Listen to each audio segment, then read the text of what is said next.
Ya Ibu, semakin lengkap informasi terkait kondisi Ibu, semakin tepat juga saya mengambil solusinya. Sebelum masuk ke lapangan Ibu, apa keluhan untuk hari ini Ibu? Saya belakangan ini sering bermula suatu siang sampai sore hari. Kalau bekerja itu kenapa ya?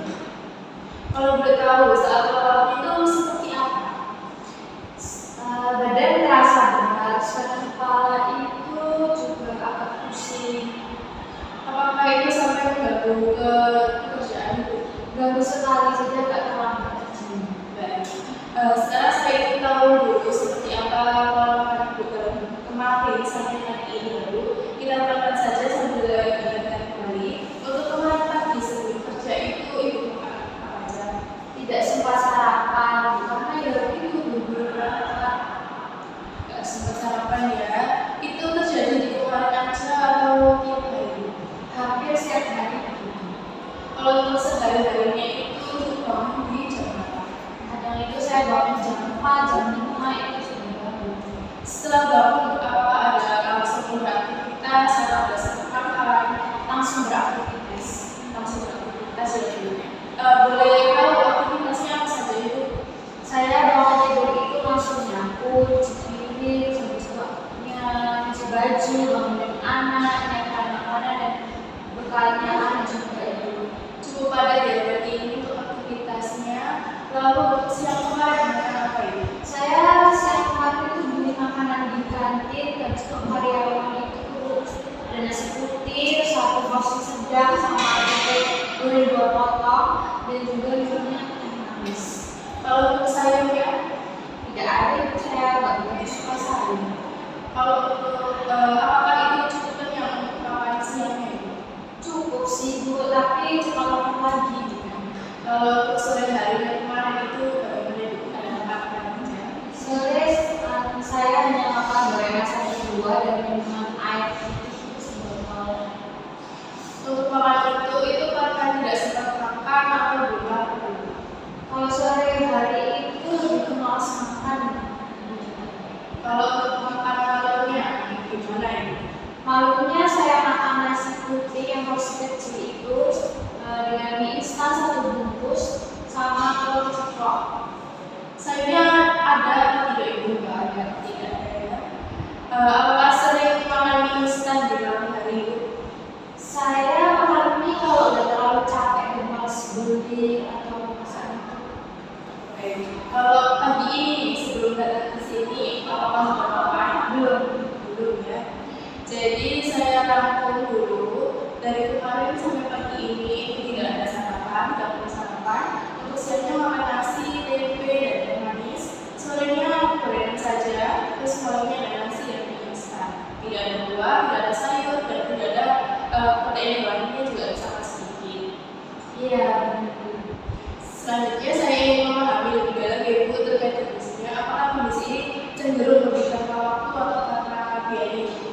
Dua-duanya bisa, tapi lebih sering karena tidak sempat waktu aja. Kalau makanan sehat tersedia, apakah Ibu sebenarnya mau makan yang lebih baik?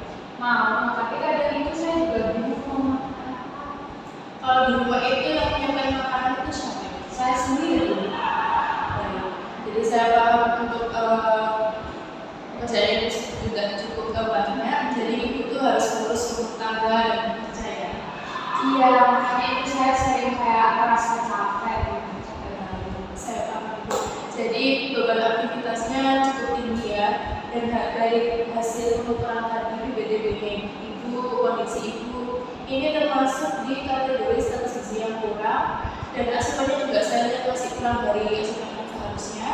Di sini juga saya lihat tekanan darahnya Ibu ini 100/70 ini sudah termasuk dalam batas rendah normal ya Ibu, yang bisa terjadi karena adanya frekuensi makanan kurang, tidak sarapan, kurang protein hewani, tidak ada sayur dan buah, pola makan tidak seimbang.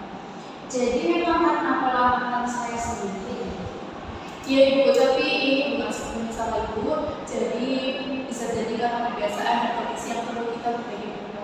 Sekarang saya akan menjelaskan tentang refresh. Di sini ada refresh tentang dewasa. Yang pertama ini ada status gizi untuk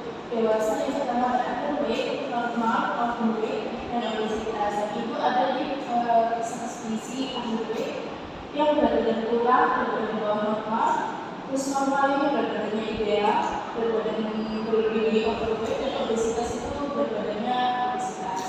Terus di sini juga saya ada makanan yang tepat, makanan yang dianjurkan dan makanan yang tidak dianjurkan, yang ada karbohidrat kompleksnya, ada sumber protein berkualitas seperti ikan, ayam, lemak kulit, juga ada sayuran dan buah-buahan, garam, dan setiap hari terus ada lemak sehat yang dari alpukat, kacang-kacangan, minyak zaitun, dan ikan yang berlemak. Terus juga ada air putih minimal 8 gelas per hari. Terus juga ada makanan yang tidak dianjurkan, ada makanan yang tinggi gula, makanan yang tinggi garam, makanan yang tinggi lemak jenuh, terus juga ada makanan minuman yang beralkohol dan makanan cepat saji.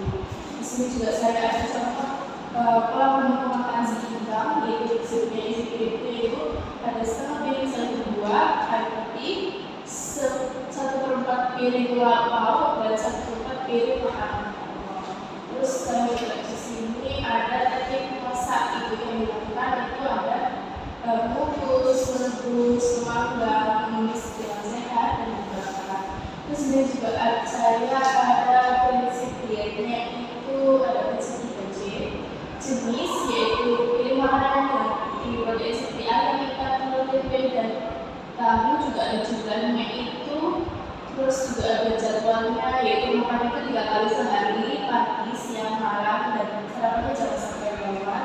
Terus juga tujuan dietnya itu mencapai dan mempertahankan badan ideal, memenuhi kebutuhan zat gizi, mencegah dan membantu mengatasi penyakit, juga ada meningkatkan kualitas hidup. Terus di situ ada zat mikro yang perlu ditingkatkan, yaitu vitamin A, vitamin C, B, kalsium, dan zat besi juga. Saya mau tanya terlebih dahulu Ibu, setelah melihat ini tadi, menurut Ibu apa yang paling jarang digunakan? Sayur dan buah. Apa yang menjadi kendala itu dalam konsumsi sayur dan buah itu sendiri? Saya tidak terbiasa dan kadang lupa beli supermarket. Kalau seperti telur atau ikan itu bagaimana? Telur kadang ada kok, Bu, kalau ikan itu jarang. Kalau dari pengalaman yang kemarin itu menurut Ibu mana yang paling tidak sehat? Makan mie instan itu pada saat malam hari. Kenapa Ibu? Karena tidak ada sayur dan lauk tadi. Betul, itu sangat bagus ya Ibu.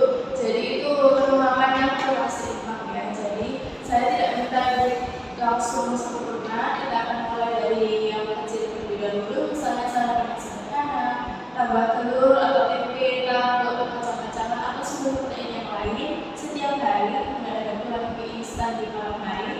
Kalau untuk sarapan menurut Ibu yang paling mungkin dilakukan itu apa? Roti atau pisang. Itu sudah cukup untuk sarapan pagi hari. Sekarang kita membuat komitmen ya Bu. Besok pagi Ibu biasa bangun jam berapa tadi? Sekitar jam 4 sampai 5. Besok pagi Ibu akan ada plan untuk membuat sarapan apa Ibu? Saya akan sarapan roti dan juga telur. Bagus Bu. Jadi itu sudah langkah yang baik. Ini saya bisa dibawa pulang, juga bisa kembali jika ada yang kurang paham dan lupa gitu ya Bu. Kalau saya mau tanya atau bingung itu boleh bertanya. Sangat boleh Ibu, silakan nanti bisa chat saya atau ini ditanyakan, tapi misalkan di jam-jam siang lebih. Baik, kita akan jadwalkan kembali untuk minggu depan atau minggu lagi ke depan untuk memantau perubahan yang terjadi. Yang kita pantau itu ada apakah masih lemas, apakah sarapannya sudah rutin, dan makanya apakah sudah lebih teratur. Baik Ibu, apakah Ibu sudah cukup jelas atau ada yang ditanyakan kembali? Sudah cukup. Kalau sudah cukup jelas, boleh menjelaskan kembali Ibu apa yang sudah saya jelaskan atau Ibu pahami tadi dari pembahasan kita tadi. Saya jadi tahu kalau saya sekarang termasuk gizi kurang. Lalu ada karena saya jarang makan karbo dan sering tidak sarapan juga.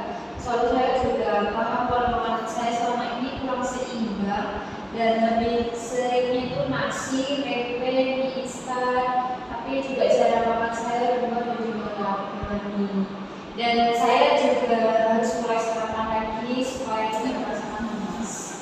bagus Ibu. Jadi saya anggap sudah sangat memahami apa yang saya katakan dan kondisi itu sekarang bagaimana. Baik Ibu, saya jadi lebih paham. Baik, saya sekarang juga Ibu melakukan seperti ini. Jadi saya bisa tahu dan memberikan solusinya. Juga kita bisa mulai dari langkah kecil, langkah konsisten dulu ya Ibu. Iya Ibu, saya jadi. Iya, saya usahakan Ibu. Baik, untuk sesi konseling pada hari ini sudah selesai Ibu. Kita akan bertemu kembali minggu depan atau minggu lagi. Terima kasih atas waktunya hari ini. Tetap semangat kuliahnya dan berjalan Ibu.